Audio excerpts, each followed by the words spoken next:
নমস্কার, আমি পল্লব। আমি এই মুহূর্তে দেশের বাইরে আছি, নেপালে আছি। যারা যারা এতদিন আমাকে কল করেছিলেন বা কল করার চেষ্টা করেছিলেন বা যাদের সঙ্গে কথা হয়েছে, সবার ফোন আমি ধরতে পারিনি। আমি অসুস্থ ছিলাম, আমার চোখে অপারেশন হয়েছে।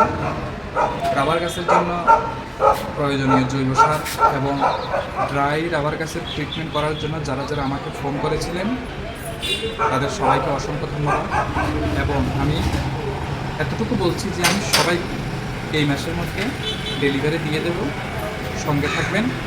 আর সবার ফোন হয়তো ধরতে পারেনি বা বেশি কথা বলতে পারেনি, তবে হ্যাঁ, আমি সবাইকে কল ব্যাক করবো। ভালো থাকবেন, সুস্থ থাকবেন।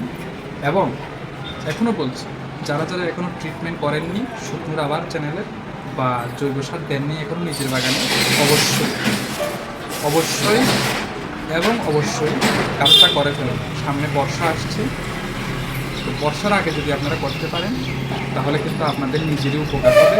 এখন জানেন তো রাবারের দামটা কত? গতকালকে শুনলাম 241, না জানি 43 টাকা, ভাবা যায়। সুতরাং উপার্জনটা বাড়িয়ে তুলুন। সেফ ইকো অর্গানিক কোম্পানির যে জৈব সার আছে, যে ট্রিটমেন্টের পদ্ধতি আছে, সেগুলি দিয়ে আশা করি বুঝতে পেরেছেন। ভালো থাকবেন, সুস্থ থাকবেন। আমি কয়েকদিন পরেই দেশে ফিরছি। ধন্যবাদ, নমস্কার।